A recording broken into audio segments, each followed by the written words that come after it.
Hello students, आपका आज second paper में सी यूनिट में पारिवारिक समस्याओं पर आज हम विवाह विच्छेद के ऊपर चर्चा करेंगे। यूनिट सी में विवाह विच्छेद जो कि एक पारिवारिक समस्या है।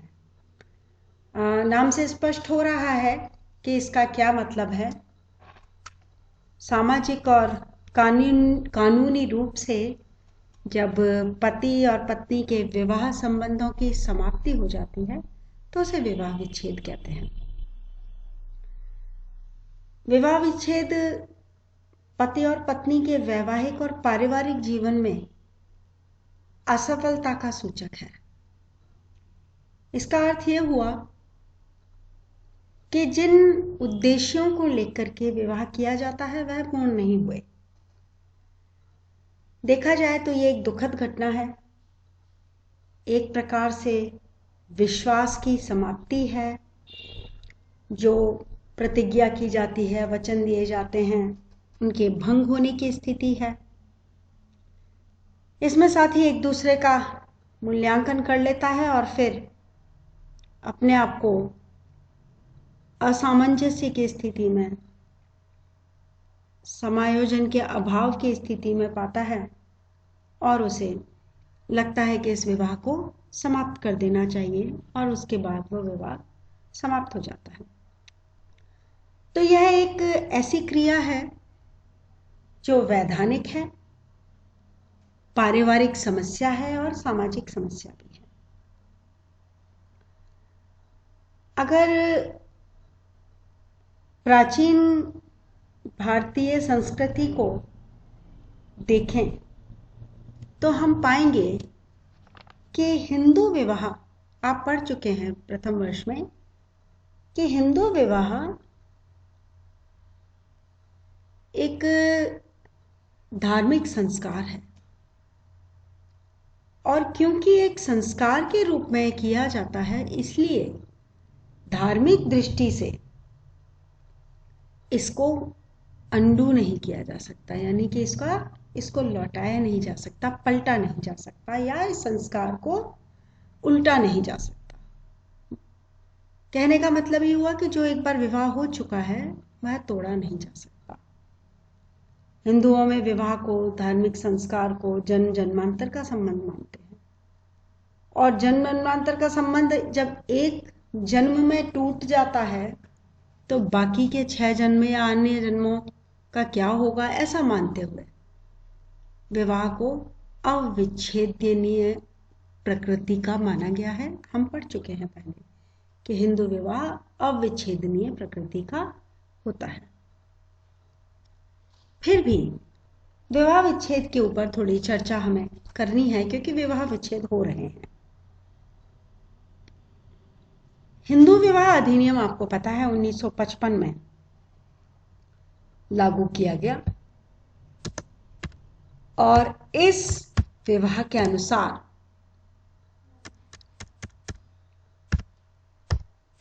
विवाह विच्छेद को परमिशन है।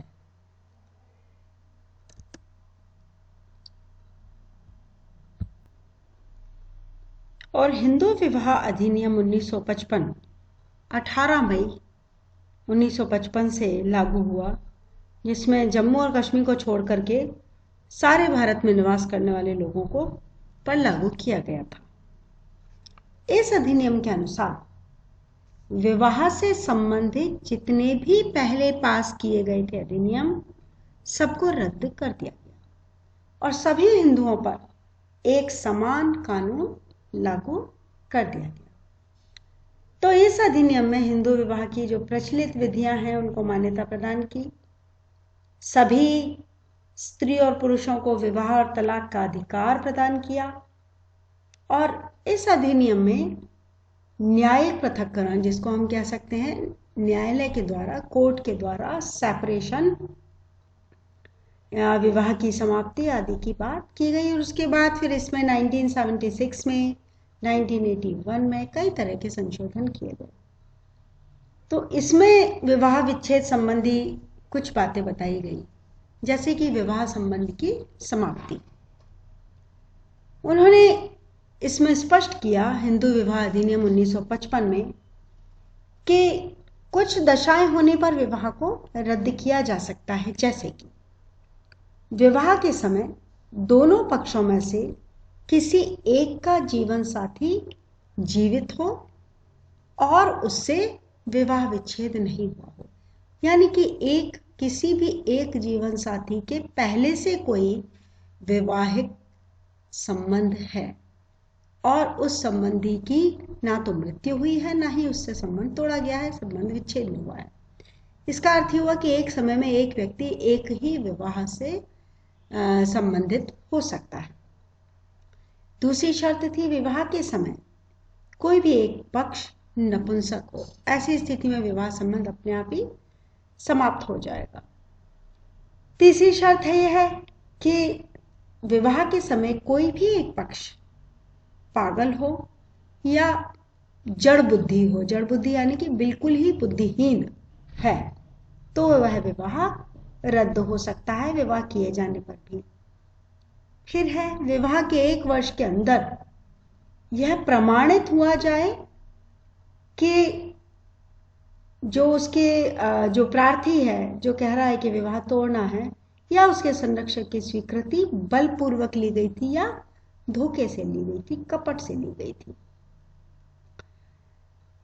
इसके अलावा एक दशा और है कि विवाह के 1 साल के अंदर ये प्रमाणित हो जाए कि विवाह के समय स्त्री किसी अन्य पुरुष से गर्भवती थी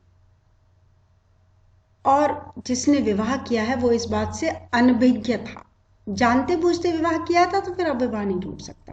वो अनभिज्ञ था, उसे नहीं पता था कि उसकी पत्नी किसी अन्य पुरुष से गर्भवती है, और 1 वर्ष के अंदर अंदर वो इस बात के लिए विवाह को समाप्त कर सकता है।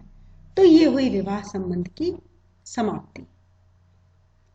इसके अलावा एक और होता है न्यायिक पृथक्करण, जुडिशियल सेपरेशन जिसको हम कहते हैं। इस अधिनियम की धारा 10 में कुछ आधारों पर पति पत्नी को अलग रहने की आज्ञा दी जा सकती है, हिंदू विवाह अधिनियम के अंतर्गत ही, कि वे अलग रहने के बाद अगर वो मतभेदों को भुलाने में सफल हो जाते हैं तो वैवाहिक संबंध बना रह सकता है। तो अलग रहने की जो दशाएं हैं, जो आधार हैं, वो इस प्रकार हैं कि बिना कारण बताए जो अलग रहना चाहता है वो प्रार्थी को दूसरे पक्ष ने प्रार्थना पत्र देने के 2 वर्ष पहले से छोड़ रखा है। यानी कि अगर किसी व्यक्ति ने अपने दूसरे वैवाहिक संबंधी को 2 वर्ष से छोड़ रखा है तो वह न्यायिक पृथक्करण के लिए आवेदन कर सकता है। व्यक्ति की किसी एक पक्ष के द्वारा दूसरे पक्ष पर क्रूरता का व्यवहार किया जाता हो तब भी न्यायिक पृथक्करण का आधार बनता है। एक पक्ष 1 साल पहले से कुष्ठ रोग से पीड़ित हो, कोढ़ से पीड़ित हो, या एक पक्ष को दूसरे पक्ष के अलावा किसी अन्य पक्ष के कारण कोई संक्रामक रोग हो गया हो। एक और कारण है, यदि एक पक्ष विवाह के बाद किसी अन्य पक्ष से दूसरे पक्ष से वैवाहिक संबंध रखता है।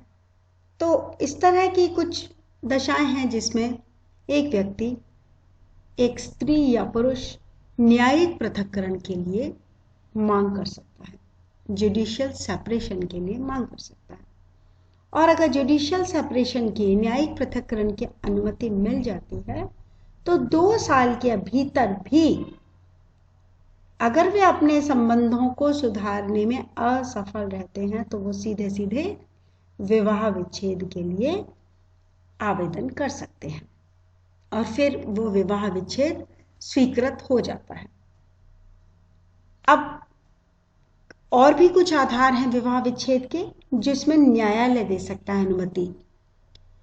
वो है, एक पक्ष व्याभिचारी है, करप्ट है, चरित्रहीन है, या एक पक्ष ने धर्म परिवर्तन कर लिया है, हिंदू नहीं रह गया है, तब भी हिंदू विवाह अधिनियम के अनुसार उसे विवाह विच्छेद की स्वीकृति मिल जाती है। एक व्यक्ति असाध्य रोग से पीड़ित है, कुष्ठ रोग से या संक्रामक रोग से, तब भी अनुमति मिल जाती है। एक पक्ष सन्यासी हो गया हो, 7 सालों से किसी के जीवित होने के बारे में न सुना गया हो, या एक पक्ष 1 साल या उससे अधिक अवधि के बाद भी अपने पति या पत्नी से वैवाहिक संबंध नहीं रख रहा हो, या दाम्पत्य अधिकारों की पुनः स्थापना हो जाने के 1 साल बाद तक भी, न्यायिक पृथक्करण के 1 साल बाद तक भी वैवाहिक संबंध उन्होंने सुधारा न हो, या पति अप्राकृतिक संबंध रखने का दोषी हो। तो इस तरह से ये स्पष्ट हो जाता है कि न्यायिक पृथक्करण और विवाह विच्छेद 2 अलग अलग बातें हैं। पृथक्करण की आज्ञा देकर के न्यायालय दोनों पक्षों को समझौते का अवसर प्रदान करता है। अगर वो फिर भी साथ रहने के लिए सहमत नहीं हो तो विवाह भंग करने की स्वीकृति दी जाती है। कुछ परिस्थितियों में विवाह विच्छेद की सीधी अनुमति दी जाती है। सामान्य रूप से 1 वर्ष के अंदर अपील नहीं की जाती है तो दोनों पक्षों को फिर पुनर्विवाह का भी अधिकार मिल जाता है। और इस अधिनियम में पति या पत्नी के लिए निर्वास धन, जिसको हम एलिमनी कहते हैं, की व्यवस्था भी की गई है, और ये राशि उस समय तक दी जाती है जब तक कि यह धन पाने वाला कोई व्यक्ति दूसरा विवाह न कर ले। फिर 1976 में इस विधान में संशोधन किया गया और यह अनुमति भी दी गई कि पति पत्नी परस्पर सहमति से भी विवाह विच्छेद कर सकते हैं, पर उन्हें यह सिद्ध करना होगा कि वो पिछले 1 वर्ष से अलग रह रहे हैं और उनका वैवाहिक संबंध कंटिन्यू नहीं हो सकता, बना नहीं रह सकता, और इस विवाह विच्छेद के बाद कोई भी पक्ष कभी भी दूसरा विवाह कर सकता है। जैसे ही यह ऑर्डर मिलता है कि उनका विवाह विच्छेद हो गया है, उसके तुरंत बाद भी विवाह कर सकता है। तो इस प्रकार से विवाह विच्छेद से संबंधित कुछ नियम, हिंदू विवाह नियम अधिनियम और न्यायिक पृथक्करण के नियम अभी आपने देखे। इससे संबंधित और भी जानकारी मैं आपको अगली क्लास में दूंगी। अभी इतना ही आप इसे पढ़ें, समझें, और कुछ समझ न आने पर संपर्क करें। इसके बाद अगली कक्षा में आगे और कंटिन्यू किया जाएगा। Thank you.